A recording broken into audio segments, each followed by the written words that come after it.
¿Qué tal, gente? ¿Cómo estáis? Bienvenidos a un nuevo vídeo del canal. Y bueno, hoy vamos a hablar sobre el Gran Premio de Canadá de Fórmula Uno que acabamos de tener este fin de semana pasado. Y la verdad que un fin de semana bastante inusual del Gran Premio de Canadá, sobre todo y comenzando con el Gran Premio en sí, con la fecha propia del Gran Premio, porque habitualmente estábamos viendo, bueno, yo desde al menos desde el tiempo que llevo en Fórmula Uno viéndola, desde hace ya más de 20 años, cómo este Gran Premio se celebraba pues más o menos un mes después de lo que estamos teniendo este año, a mediados finales de junio. Este año lo hemos tenido a mediados finales de mayo, y con lo que eso ha supuesto consecuentemente con las condiciones meteorológicas, ¿no? Hemos visto este fin de semana un fin de semana mucho más frío, con un tiempo mucho más inestable. De hecho, para la carrera se esperaba lluvia.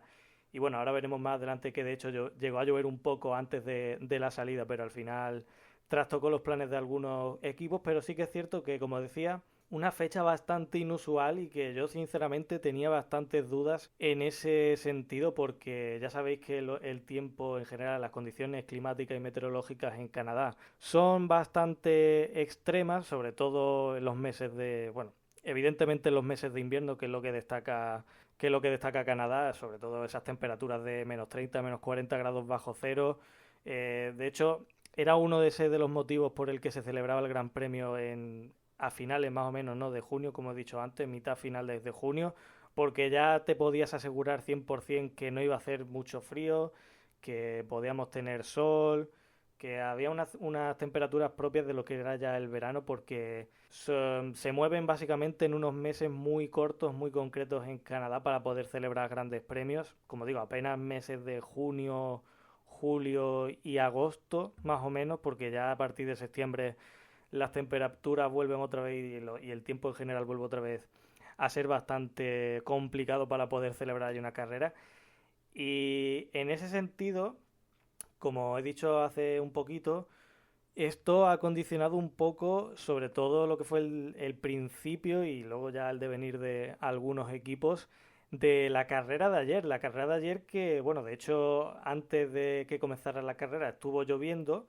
De hecho, en la preparrilla prácticamente estaba otra vez lloviendo y, bueno, tuvimos a varios equipos que incluso en esa salida interrumpida que tuvimos dos vueltas de formación extra por ese problema que tuvo Lindblad en su coche y de hecho no pudo salir, y de los cuales evidentemente se tuvieron que restar dos vueltas a la carrera, que de 70 pasado a 68 vueltas. Pues vimos a algunos equipos con algunos pilotos que se atrevieron a poner los intermedios y que, bueno, si a lo mejor no se hubiesen dado esas dos salidas, sí que es cierto que a lo mejor podría haber tenido un poquito más de ventaja al principio, pero bueno, hubiera tenido el mismo destino, el mismo final. Y de hecho a mí lo que me sorprendió, honestamente, no sé qué opinaréis vosotros, fue que un equipo como McLaren, que tenía el ritmo para por lo menos intentar pelearle en los primeros compases a Mercedes, aunque Mercedes se ha visto claramente durante todo el fin de semana, por cierto, otro fin de semana sprint que ahora comentaremos más adelante, se ha visto clarísimamente como el gran dominador Mercedes, los dos pilotos, tanto Russell como Antonelli. Pero como digo, McLaren parecía ser la alternativa, parecía poder lucharle, la verdad, al menos como digo, en los primeros compases, luego ya con el paso de las vueltas, pues evidentemente a saber lo que hubiera pasado, y que se arriesgaron saliendo en tercera y cuarta posición a salir con los neumáticos intermedios. Algo que a mí, honestamente, me pareció, como digo, arriesgadísimo y muy, muy sorprendente, y creo que tomaron un riesgo totalmente innecesario porque en esa situación lo mínimo que debes hacer es jugártela tantísimo. Obviamente, si te sale bien, pues has visto a Dios, como quien dice. También un poco jugar a ser ventajistas, pero yo creo que en esas situaciones es más óptimo copiar lo que hacen tus rivales, tanto de delante, inmediatamente delante y detrás, que ponerte a improvisar, y además en esos momentos, porque es que fue una decisión de último minuto en McLaren y que evidentemente condicionó la carrera de tanto Piastri, que luego tuvo ya el acabose con ese accidente con Alex Albon, y de Lando Norris, ¿no? Como digo, la carrera que comenzó con esa ligera lluvia, que al final, bueno, no solo los McLaren, pero fueron los más destacados y los que más salieron arriba, pero también los Audi también salieron con neumáticos intermedios, Bottas también salió con neumáticos intermedios. Evidentemente a nadie le salió bien. De hecho, Bottas creo que fue el piloto que más alargó la parada y fue en la vuelta número 3, o sea que fijaros, no duraron absolutamente nada en ese sentido, pero bueno, se dio el comienzo a la carrera, los McLaren ya se quitaron de en medio por ese motivo y los Mercedes tuvieron ya pista libre para poder de nuevo luchar entre sí, como sucedió en la carrera sprint, que ya visteis que hubo un duelo bastante calentito, bastante subido de tono entre Russell y Antonelli. En una acción primera donde Russell ya visteis que siendo legal el movimiento, porque hoy en día tenemos unas normas totalmente ilógicas con lo que son las carreras en general, con la Fórmula 1 de poder básicamente echar a un piloto porque tienes el interior, cosas ridículas que cualquiera con dos dedos de frente, que no hace falta ni haberse subido a un coche para competir, sino con haber visto un poco de carrera así, tener un poco de lógica, de hilar conceptos, yo creo que es algo que es evidente. Pues fue un movimiento bastante sucio, pero dentro de lo que cabe es legal. Y luego la verdad que Antonelli, creo que fue en esa misma vuelta cuando se pasó de frenada, bueno, en esa vuelta no, perdón, en la siguiente, que se pasó de frenada después de la frenada esta del puente, del segundo sector. Ahí ya se le fue un poco la pinza, evidentemente, iba bastante caliente el piloto italiano y ya se le fue, como digo, y perdió esa carrera, bueno, quedó segunda posición y con un Toto Wolff que tuvo que mediar entre los dos de nuevo, ¿eh? Otra vez Toto Wolff que tuvo que mediar entre los dos de nuevo y esto, bueno, estableció un caldo de cultivo para la carrera que parecía que iba a ser de nuevo lo que iba a suceder y de hecho estaba ocurriendo, estábamos viendo otra vez cómo Russell y Antonelli estaban peleando sin ningún tipo de tapujo, sin dejarse ni un solo hueco en la carrera. De hecho, Antonelli se salió un par de veces en la última chicane porque estaban peleando rueda a rueda y no tenían hueco y casi se iban a dar entre los dos pilotos hasta que Russell pues tuvo que abandonar por un problema mecánico en su Mercedes, lo cual ya yo creo que ahí se nos privó de tener una lucha por la victoria real en la carrera, donde ahí se cortó, por así decirlo, el espectáculo en ese sentido, aunque la carrera tuvo muchas más cosas, pero ahí ya se cortó la lucha por la victoria y fue bastante. Dio pena, a mí me dio pena porque creo que estábamos teniendo una carrera bastante interesante. El tema el del super clipping, ya sabéis que el tema de que corta, el momento en el que corta el motor eléctrico, pues estaba siendo un poco más fuerte en este Gran Premio que en Canadá, lo cual estábamos volviendo a los inicios básicamente. Aunque yo en concreto no lo vi tan fuerte, o sea, se notaba evidentemente porque con bueno, una relación de 55-45, 60-40, como sea que esté ahora mismo, pues evidentemente se nota cuando cortan el motor eléctrico, porque básicamente estás cortando la mitad de la potencia del coche, o prácticamente la mitad. Pero en este Gran Premio, yo creo que también es verdad por ser Canadá, que siempre Canadá da este tipo de espectáculos, da igual los coches que metas en Canadá. Pues yo creo que enmascaró un poquito, sinceramente, se enmascaró un poquito, creo que tuvimos una carrera bastante decente, de hecho el propio Verstappen lo estaba comentando en la sala prepodio, en este, ya sabéis, momento donde enfocan a los pilotos comentando las mejores imágenes de la carrera y estaba esperando a ver qué iba a suceder el año que viene con ese cambio de normativa, como digo, que va a favorecer un poquito el motor de combustión sobre el motor eléctrico, aunque con más flujo de combustible que con potencia en sí del propio motor. Pero bueno, volviendo al tema de la carrera, como digo, la lucha por la victoria se nos cortó rápidamente, bueno, rápidamente,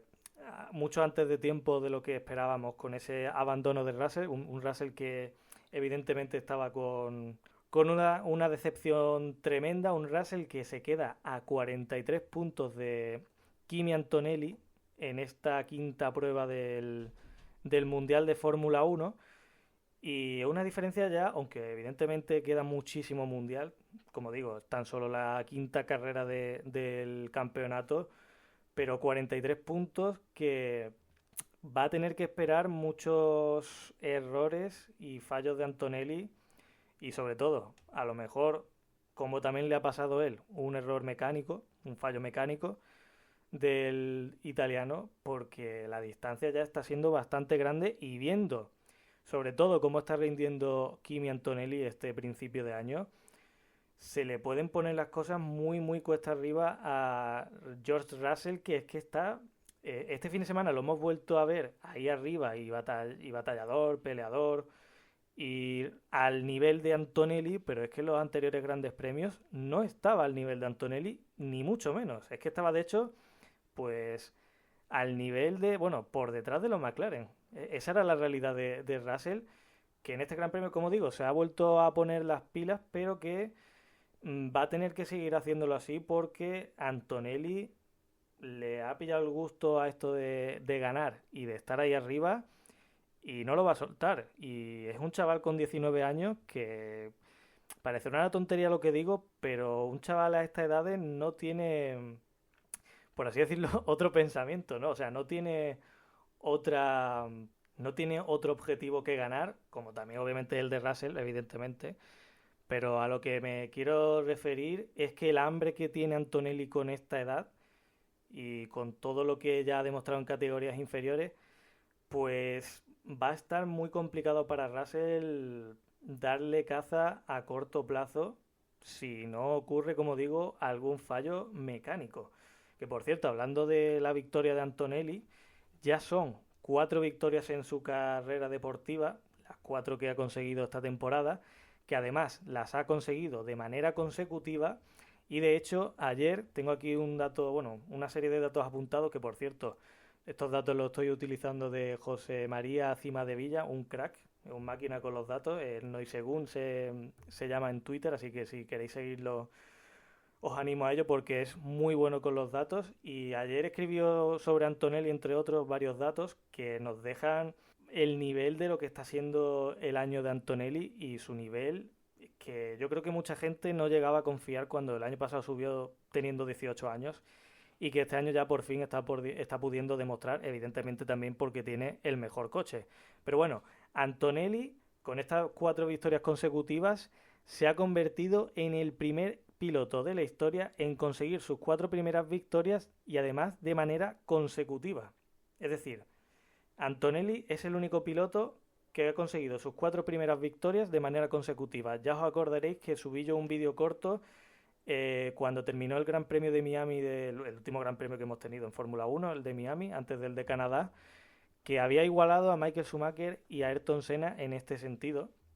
y también a otros pilotos, en temas de poles seguidas y de victorias. Y bueno, pues ahora ha igualado ese récord y ahora lo ha superado y se ha convertido, como digo, en este primer piloto en conseguir este hito. Pero es que no solo eso,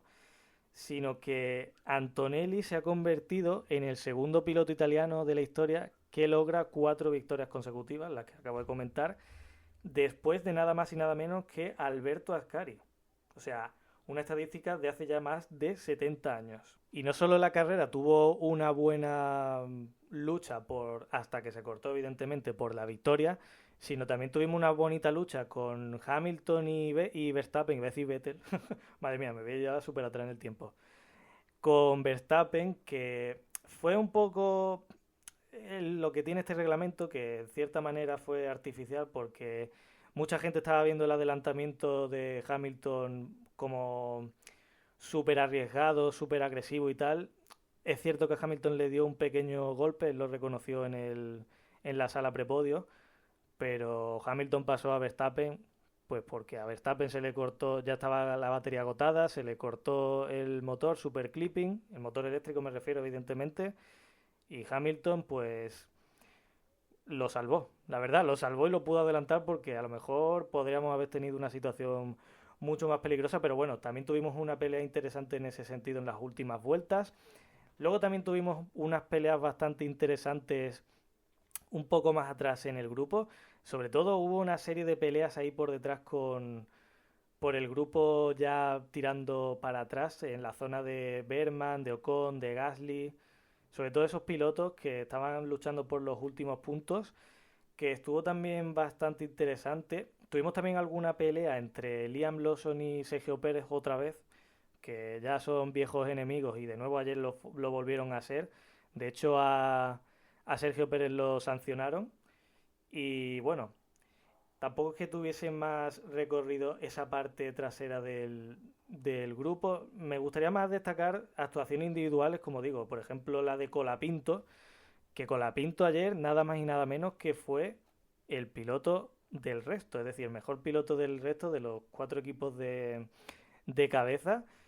Y de hecho, Colapinto es que no le tosió absolutamente nadie y ha completado un fin de semana pues buenísimo. En ningún momento Gasly le ha podido igualar siquiera. Y la verdad que son buenas noticias para el piloto argentino que por fin parece poder estar encontrando el camino y poder seguir con, pues bueno, con su crecimiento en la categoría, lo cual evidentemente son buenas noticias para Argentina como país con una tradición tremenda en la Fórmula 1, aunque mucha gente la desconozca, pero Argentina es un país con una tradición en Fórmula 1, perdón, muy muy rica y amplia y con una serie de campeones y no campeones, pero que también están ahí, que son para la gran mayoría súper conocidos y que ojalá siga en popa y hacia adelante esta racha de Colapinto. También me gustaría destacar de nuevo, puntuación, o mejor dicho, meter el coche en puntos de Sainz. Otra novena posición en este caso para el piloto madrileño de Williams, que lo vuelvo a decir, puntos con un coche que no está para meterse en puntos, un coche que ya vimos desde pretemporada que ni siquiera han llegado a Barcelona, que bueno, ya en Bahrein sí que empezaron a meter muchas vueltas, pero más que por otra cosa, por tener un motor Mercedes, que es el mejor motor, evidentemente, y que desde el primer Gran Premio, como digo, se ha hecho muy evidente ese exceso de peso, el sobrepeso que tiene el Williams, lo cual está lastrando mucho a ese coche y Sainz está siendo el único que está siendo capaz de sacarle algo de rendimiento al coche porque Albon ni está ni se le espera. Otro fin de semana bastante malo de Albon. Es cierto que ayer, pues bueno, al final Piastri se lo llevó por delante porque una de esas consecuencias de que McLaren pusiera intermedios y tuvieran que parar al principio, pues fue que sus pilotos estaban fuera de posición, estaban remontando y bueno, Piastri y Albon tuvieron una acción en la horquilla bastante optimista por mi parte, en mi opinión, vaya, creo que fue Piastri porque reventó a Albon y creo que no era el momento para tirarse ahí, honestamente, y teniendo en cuenta el tema de los super clipping y tal y cual, creo que lo podía haber adelantado en la recta sin ningún problema, se precipitó Piastri y se cargó ya de por sí la carrera de Alex Albon y como digo, me gustaría que la gente valorara y ponderara en su justa medida estos puntos de Sainz con el Williams, que son muy muy importantes. Y bueno, me gustaría terminar pues, ¿con qué creéis que voy a terminar? Pues evidentemente con Fernando Alonso. Es cierto que Aston Martin terminó el Gran Premio con Lance Stroll doblado nada más y nada menos que 4 vueltas, que tengo aquí delante el documento del Gran Premio y fueron 4 vueltas las de Lance Stroll doblado, 4 vueltas doblado al líder, o sea, Antonelli, pero es que no solo queda la cosa ahí, no solo queda la cosa ahí, sino que es que Lance Stroll quedó 2 vueltas por detrás, al igual que también Valtteri Bottas, ¿vale? Lance Stroll quedó 2 vueltas por detrás de Esteban Ocon, que quedó el 14º, que es el siguiente piloto que tuvo por delante. O sea, estamos hablando de unas diferencias absurdas, absurdas, la verdad. De hecho, hablando de diferencias absurdas, ayer Antonelli, obviamente también beneficiado por los abandonos, los 6 abandonos que hubo, dobló hasta el quinto clasificado, es decir, dobló hasta a Isaac Hadjar, el piloto de Red Bull, y esto no se veía, fijaros, esta estadística, este, mm, este dominio de Mercedes, esta brutalidad, evidentemente también beneficiado por el cambio de reglamento, porque ya sabéis que cuando se cambia un reglamento siempre las diferencias aumentan mucho y sobre todo con este reglamento que nos estamos comiendo a partir de este año. Desde el Gran Premio de Países Bajos no se daba que se clasificase, mejor dicho, se doblase hasta el quinto clasificado. En el Gran Premio de Países Bajos del año 2021 se dobló Verstappen, Hamilton y Bottas, sobre todo Verstappen, que fue el que ganó, doblaron a toda la parrilla. Solamente los 3 pilotos del podio, estos que he nombrado, terminaron en la vuelta del líder. Todos ellos fueron doblados. Es cierto que también como aquí es un circuito más corto, un circuito de apenas 1 minuto y muy poco, pero fijaros el dominio tremendo de Mercedes que, como digo, hablando de Aston Martin, Stroll fue capaz de terminar, pero de aquella manera, también salió con intermedios y también le salió de aquella manera, y Alonso que volvió a abandonar, y ya son unas cuantas, no en este año, sino en su carrera en general, y estamos hablando de unas estadísticas ya de Alonso que dan pena. Yo como aquí hablándolo como aficionado más que como periodista, más que analista o lo que sea, lo he puesto aquí, tengo unos apuntes en la libreta de lo que quería hablar y tal, y he puesto literalmente Alonso una losa más, y es que es otra más. De hecho, Alonso ayer entiendo que por decepción, desmotivación, entiendo que será por eso, habló en muy pocos medios después de haber abandonado. Y como digo, otro abandono de Alonso que esta vez, pues bueno, parece no haber sido el motor, porque Honda está dando cada vez más mensajes de que cada vez están yendo mejor y que ahora vamos a por el rendimiento. Habrá que ver en ese sentido, que por cierto, el tema de la dúo ya se activa a partir de este Gran Premio, así que estaremos atentos a ver esas noticias con respecto a esa normativa de poder cambiar los motores básicamente para los que estén rezagados. Y Alonso que abandonó ayer porque tuvo problemas con el asiento. De hecho, si buscáis por Twitter, si no lo han tirado ya, hay una imagen donde Alonso se le ve tocándose la pierna por ya previendo algo en ese sentido. Y el abandono de Alonso de ayer, de nuevo, vuelvo a citar a José María Cimadevilla, no y según en Twitter, son tres. Tengo dos estadísticas de Fernando Alonso. La primera es, Alonso suma 3 abandonos en las 5 primeras carreras de la temporada, algo que no le sucedía desde 2017 con McLaren. Perdón, la tercera vez que le sucede en Fórmula 1 y adivinad que, efectivamente, todas han sido con Honda en 2015, 2017 y 2026. Y la otra estadística que a mí personalmente es la que más me pone triste, por así decirlo, bueno, sí, por así decirlo, me pone triste, la verdad, porque un piloto como Alonso no merece esto, es que Alonso ya es el 11º piloto de la historia de la Fórmula 1 con más abandonos. Tiene ya 85 abandonos Fernando Alonso y hoy ha superado los 84 en los que estaba anteriormente de Eddie Cheever y Derek Warwick, que también sabréis que fue piloto y de hecho es comisario también de vez en cuando. Y por delante tiene ya el top 10 que con 86 abandonos está nada más y nada menos que Nelson Piquet, que también fue campeón del mundo 3 veces, dentro de ese top 10 de dudoso honor y que a mí, pues bueno, me hace cuestionar, pues evidentemente que Fernando Alonso esté en Fórmula 1, ¿no? ¿Qué motiva realmente a Fernando Alonso que esté en Fórmula 1? Bueno, él hablaba hace poco tiempo de que él quería permanecer en Fórmula 1 ahora con su hijo recién nacido, que lo pudiera ver dentro del, por lo que viene siendo en la Fórmula 1, activo y tal y cual, pero alejándonos de lo emocional, hablando de lo puramente deportivo, ¿qué sentido tiene que Fernando Alonso continúe en Fórmula 1? Yo, honestamente, no encuentro motivación, hablando como digo, fuera de otra cosa que no sea aficionado, hablando pura y estrictamente como aficionado, sacando el papel de analista, periodista, lo que queráis ponerme. em, ¿Qué sentido tiene que Fernando Alonso siga en Fórmula 1 sufriendo? Yo creo que ya hemos visto y hemos sufrido nosotros en nuestras propias carnes muchísimos años de Fernando Alonso sufriendo en Fórmula 1 y honestamente de manera innecesaria, porque todos nos acordamos de la época de McLaren Honda, todos nos acordamos de esta última etapa con Aston Martin. Creo que no, creo que no ha tenido mucho sentido esta, honestamente, yo creo que no ha tenido mucho sentido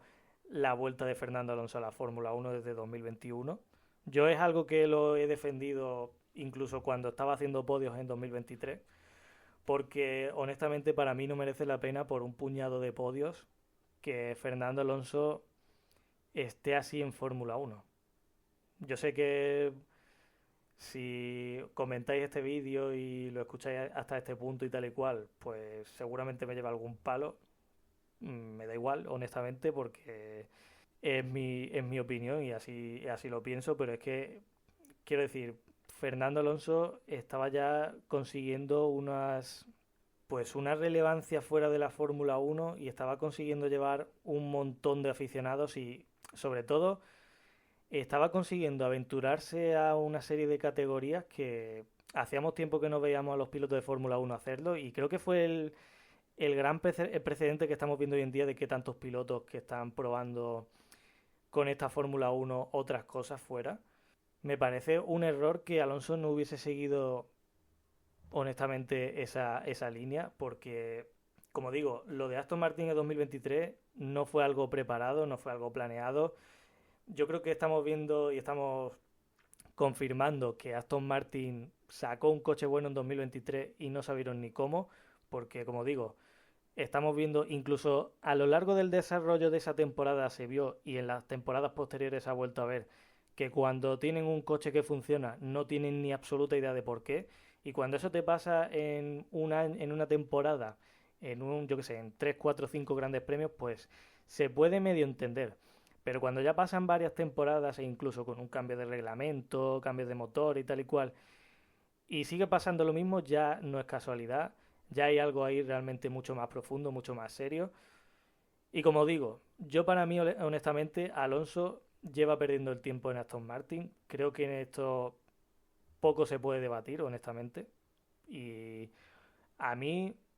pues, me parece que debería buscar cursos en otra, de nuevo, volver a buscar aventuras en otras categorías, intentar otra vez las 24 horas de Le Mans, volver a intentar también las de Daytona, intentar de nuevo volver al Dakar. Quiero decir, hay un montón de cosas que Fernando Alonso puede volver o puede debutar eh, y que yo creo que atraería la atención de todo el mundo y que todo el mundo se alegraría por él y creo que no cambiaría la percepción en absoluto de Fernando Alonso ni, como digo, lo atractivo que siempre ha sido la figura de Fernando Alonso, que ya lo hemos visto esta temporada bueno, hace una semana realmente con Max Verstappen en Nürburgring, pero es que eso Alonso, como lo he dicho antes, ya lo hizo en su época con las 24 horas de Le Mans, con las 24 horas de Daytona, con las 500 millas de Indianápolis que fueron ayer, que por cierto, vaya pedazo de carrera y de final, una pena por Alex Palou, pero bueno, al final no le salió la jugada con la bandera roja y con el final más apretado de la historia de la IndyCar, imaginaros, de la Indy 500, perdón. Pero es lo que digo, o sea, ¿qué motiva,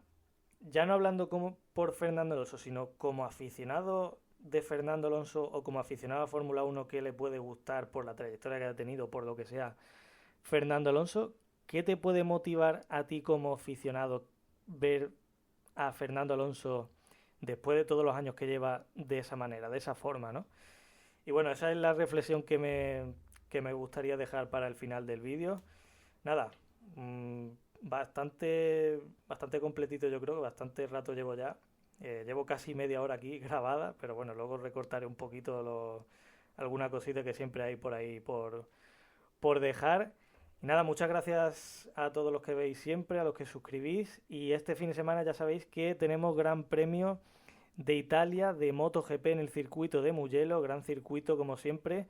y en el que vamos a tener, o mejor dicho, podríamos tener de vuelta a Marc Márquez, que de hecho está en la lista, en la prelista de inscritos de este Gran Premio, así que es bastante posible que veamos a Marc Márquez en este fin de semana, ya sabéis, del 29 al 31 de mayo. Como siempre estaré en directo retransmitiendo todas las sesiones de la categoría de MotoGP y también acordaros que probablemente se haga oficial esa noticia que publiqué yo la semana pasada el vídeo, no la publiqué yo la noticia, evidentemente la publicó Motores por España, de la que me hice eco, de que Aprilia presente a Monster Energy como patrocinador principal hasta finales de año mínimo. Así que nada, lo dicho, os espero en el canal para MotoGP esta semana. Un saludito y nos vemos. Hasta luego.